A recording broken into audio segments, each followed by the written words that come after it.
Question है while diluting N acid. जब हम लोग एसिड को डाइल्यूट करते हैं, मतलब एसिड को जब पतला करते हैं, मतलब एसिड में वाटर का अमाउंट बढ़ाते हैं, while diluting N acid why it is recommended that, हमें ये क्यों तरबियत दी जाती है, हमें क्यों ऐसी कहा जाता है कि water should not added in acid, कि पानी को एसिड में ना मिलाएं। ऐसा क्यों कहा जाता है? Acid should be added in water, ऐसा क्यों कहा जाता है एसिड को पानी में मिलाएं? देखिए मैं इस चीज को हिंदी में समझाता हूं। जब हम लोग एसिड को डाइल्यूट करते हैं, मतलब पतला करते हैं, मतलब एसिड में पानी के अमाउंट को बढ़ाते हैं, तो ऐसा हमें क्यों मना किया जाता है कि एसिड में पानी को ना डाले, जबकि पानी में एसिड को डाले? ऐसा क्यों? देखिए, जब हमें दूध को पतला करना होता है, डाइल्यूट करना होता है, दूध में पानी को बढ़ाना होता है, तो हम लोग क्या करते हैं? दूध में पानी डालते हैं। तो आपके दिमाग में आ रहा होगा कि एसिड में पानी डालेंगे, नहीं, यहां पर यह फॉर्मूला काम नहीं करेगा। एसिड में कभी भी पानी को नहीं डालते हैं, एक्चुअली पानी में एसिड डालते हैं। मैं समझाता हूं इस चीज को। इसको एक एग्जांपल समझे। मान के चलिए एक गरम गरम तावा है, पैन है, गरम गरम पैन है। तो इस गरम गरम पैन पे, इस गरम गरम तावे पे अगर हम पानी के ड्रॉपलेट्स को डालेंगे, गरम गरम तावे पे पानी के ड्रॉपलेट्स को डालेंगे, क्योंकि तावे का सरफेस एरिया बहुत ज़्यादा है, तो थोड़ा थोड़ा पानी जैसे ही गिरेगा, वो पानी गिरते मात्र क्या होगा? इवेपोरेट कर जाएगा। फिर वो मेरे आई पे, मेरे स्किन पे, मेरे नोज पे पड़ेगा और वो बर्निंग काउज करेगा। उसी तरह एसिड के साथ होता है। अगर हम एसिड से भरे हुए बीकर में पानी को डालेंगे ना, तो पानी तो एसिड तो लार्ज अमाउंट में है, पानी जो डाल रहे वो हल्का थोड़ा थोड़ा डाल रहे, तो हल्का हल्का पानी जैसे एसिड में जाएगा ना, तो हाईली एक्सोथर्मिक रिएक्शन होगा, और जैसे ही पानी एसिड में गया है, वो सारा का सारा पानी वेपर बन के ऊपर आएगा और वो मेरे स्किन पे पड़ के उसको बर्न कर सकता है। तो अगर तावे को ठंडा करना होता है तो हम क्या करते हैं? तावे में पानी नहीं डालते हैं, तावे को पानी में डाल देते हैं, तावे को पानी में। उसी तरह हम लोग एसिड में पानी नहीं डालेंगे, जितना हमको डाइल्यूट करना है, जितना हमें पानी मिलाना है, उतना पानी ले लेंगे और एसिड को हल्का हल्का थोड़ा थोड़ा करके डालेंगे। क्यों? ताकि हाईली एक्सोथर्मिक रिएक्शन ना हो। तो अब पानी का अमाउंट ज़्यादा है, उसमें ड्रॉप बाय ड्रॉप एसिड डाल रहे हैं, तो कोई इफेक्ट नहीं होगा। तो कभी भी एसिड में पानी को नहीं मिलाएंगे, पानी में एसिड को मिलाएंगे। क्लियर हो गया? चलिए तो हम लोग नेक्स्ट क्वेश्चन पर आते हैं। ओके स्टूडेंट, तो अब अगला क्वेश्चन क्या है? ये सबसे इंपॉर्टेंट क्वेश्चन इस चैप्टर का वीवीआई क्वेश्चन है। How is the concentration of hydronium ion? Hydronium ion को क्या कहते हैं? H3O+ is affected when the acid is diluted. जब एसिड को हम पतला करते हैं, मतलब एसिड में पानी के अमाउंट को बढ़ाते हैं, तो हाइड्रोनियम आयन के कंसंट्रेशन पर क्या इफेक्ट पड़ता है? तो देखिए स्टूडेंट, कंसंट्रेशन का मतलब होता है अमाउंट। क्लियर है? तो जब हम लोग एसिड में पानी मिलाते हैं ना, तो याद रखिएगा H3O+ का अमाउंट घट जाता है। पहले तो एक चीज़ मैं बता दूं कि ये बनता कैसे है। तो देखिए, जैसे मान के चलिए HCl है, तो HCl को जब हमने वाटर में डाला, HCl को किस में डाला? वाटर में डाला। तो वाटर का मतलब क्या होता है? H2O। तो HCl किस में टूटा? H+ एक्वस में और Cl- एक्वस में टूटा ना। तो अब देखिए ये क्या है? H+, इसी को हम लोग कहते हैं हाइड्रोनियम आयन, और इस H+ को हम किस में लिख सकते हैं? इस फॉर्म में लिख सकते हैं। तो देखिए ये वाटर है, अब देखिए ये H+ एक्वस, एक्वा का मतलब क्या हो गया? वाटर। तो अब इस एक्वा को हम लिख रहे हैं ऐसे। तो 9th क्लास में हम लोग वाटर का डॉट स्ट्रक्चर बनाते थे, और हमें पता है कि वाटर पे क्या प्रेजेंट होता है? वाटर पर 2 लोन पेयर प्रेजेंट होता है। तो अब देखिए ऑक्सीजन एक नेगेटिव सेंटर बना 2 लोन पेयर की वजह से। तो अभी एसिड जो H+ रिलीज किया है, इस पे कौन सा चार्ज है? Positive charge. तो ये पॉजिटिव चार्ज आपको अटैक करता है किस पे? तो ये पॉजिटिव चार्ज जो अभी एसिड से रिलीज हुआ है, HCl से या किसी भी एसिड से, वो अटैक करता है ऑक्सीजन पर। क्यों? क्योंकि ऑक्सीजन पर 2 नेगेटिव है। तो जब ये इस पर अटैक करता है, तो अब देखिए अब कितना हाइड्रोजन हो गया? 1 2 3, लेकिन ये प्लस चार्ज इस पे आएगा ना, तो इसीलिए अब बन करके तैयार हो जाएगा H3, और ऑक्सीजन पर इसका वाला पॉजिटिव चार्ज आ जाता है O+।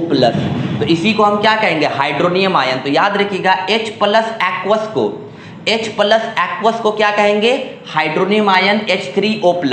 तो अगर मेरा कोई एसिड है, तो एसिड में कुछ ना कुछ H+ का अमाउंट तो होगा ही, एक्वस सॉल्यूशन में है। तो अगर हम उसको डाइल्यूट करते हैं, तो डाइल्यूट कर रहे हैं तो मतलब ज़्यादा पानी मिला रहे हैं ना।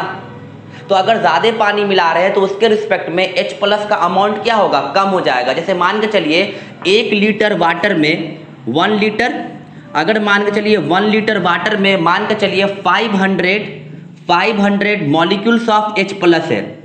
सपोज डैट 1 लीटर वाटर में 1 लीटर वाटर में 500 आयंस, मॉलिक्यूल कहना गलत होगा, 500 आयन से H प्लस का। तो अब हम वाटर का अमाउंट बढ़ा रहे हैं, मतलब एसिड को डाइल्यूट कर रहे हैं। तो अब मान के चलिए मैंने एसिड को डाइल्यूट किया और वाटर का अमाउंट 1 लीटर से कितना कर दिया, 2 लीटर वाटर कर दिया। तो अब 2 लीटर वाटर में H प्लस कितना होगा, वो भी तो आपको 500 ही होगा ना। क्यों? क्योंकि मैंने एसिड में वाटर के अमाउंट को बढ़ाया, H प्लस के अमाउंट को नहीं बढ़ाया। अगर मेरे पास 4 रसगुल्ला है और 4 लोग खाने के लिए आ रहे हैं तो सब लोग एक एक खा लेंगे। रसगुल्ला 4 ही है, अब मैं 20 लोग को बुला लिया तो अब उस 20 लोग के रिस्पेक्ट में रसगुल्ला का अमाउंट तो कम हो गया ना। यही बात यहाँ पर है, पहले जितना मेरे पास H प्लस था एसिड में, अभी भी तो उतना ही है, लेकिन हम एसिड में पानी को ज़्यादा मिला दिए, वाटर को ज़्यादा मिला दिए, तो अब उस वाटर के रिस्पेक्ट में H प्लस का अमाउंट क्या हो गया, कम हो गया। तो पहले 1 लीटर वाटर पर 500 H प्लस एसिड का, अभी भी 2 लीटर वाटर पर कितना H प्लस है, 500 H प्लस है एसिड का। तो हम किसी भी एसिड को जितना डाइल्यूट करें, मतलब एसिड को जितना ज़्यादा पतला करेंगे, पानी मिलाएंगे, उसमें H प्लस का अमाउंट उतना कम होगा, उतना घटेगा। सबको समझ में आ गया? चलिए इस चीज़ को आप नोट कर सकते हैं और याद रखिएगा H प्लस एक्वस को क्या कहेंगे, हाइड्रोनियम आयन H3O प्लस। क्यों, वो आप जानते हो। ओके स्टूडेंट, अब ये पेज नंबर 26 का लास्ट क्वेश्चन है, इंटेक्स क्वेश्चन, बड़ा इंपॉर्टेंट क्वेश्चन है। अब ये क्वेश्चन नंबर, अभी इससे पहले जब मैंने क्वेश्चन डिस्कस किया था उसी से रिलेटेड है। क्वेश्चन है, how does the concentration of hydroxide ion means OH minus affected when the excess of base is dissolve in sodium hydroxide solution. अब देखिए सोडियम हाइड्रोक्साइड का सॉल्यूशन है, उसमें और कोई बेस को मिलाया जा रहा है, किसी बेस को मिलाया जा रहा है, तो OH माइनस के कंसंट्रेशन पे क्या असर पड़ेगा, बढ़ जाएगा। तो अगर मान के चलिए कि सोडियम हाइड्रोक्साइड का मतलब NaOH का एक्वस सॉल्यूशन है, ठीक है, तो अगर सोडियम हाइड्रोक्साइड का एक्वस सॉल्यूशन है तो मतलब NaOH को पानी में मिलाया गया है। तो चलो इसको एक्वा का मतलब वाटर होता है, तो इसका मतलब सोडियम हाइड्रोक्साइड को पानी में मिलाया गया है, मतलब ये टूटेगा किस में, Na प्लस एक्वस और OH माइनस एक्वस में। ये बात सबको समझ में आया? तो अब मान के चलिए फॉर एग्जाम्पल ये कोई NaOH का एक्वस सॉल्यूशन था, तो उसमें कोई OH माइनस था, तो मान के चलते हम लोग एक ही OH माइनस है। तो अब इस एक्वस सॉल्यूशन में और बेस को मिलाया जा रहा है। तो अब एक बात बताइए, बेस चाहे जैसा भी हो, वीक हो या स्ट्रांग हो, बेस में तो OH माइनस ऑलरेडी प्रेजेंट होगा। जैसे मान के चलो मेरे पास कोई शरबत है, मेरे पास शरबत आप समझते होगे, या मान के चलिए मेरे पास मैंगो जूस है, तो मैंगो जूस है वो मीठा है, उसमें अगर और चीनी मिला रहे तो क्या होगा, और ज़्यादा मीठा होगा ना। तो वही बात है कि सोडियम हाइड्रोक्साइड के एक्वस सॉल्यूशन में पहले से OH माइनस है, उसमें अगर कोई बेस मिला रहे तो बेस क्या देता है, बेस तो OH माइनस देता है ना। तो अब इस सॉल्यूशन में OH माइनस का अमाउंट तो बढ़ेगा, क्योंकि अब कैसा भी बेस आ जाए, अगर कैल्शियम हाइड्रोक्साइड को ही अगर हम इसमें मिलाएंगे तो देखो ना, कैल्शियम हाइड्रोक्साइड के पास भी तो OH माइनस होगा ना। तो अगर मेरे पास मैंगो जूस है, वो अगर मीठा है, उसमें और चीनी मिला रहे तो और मीठा होगा ना।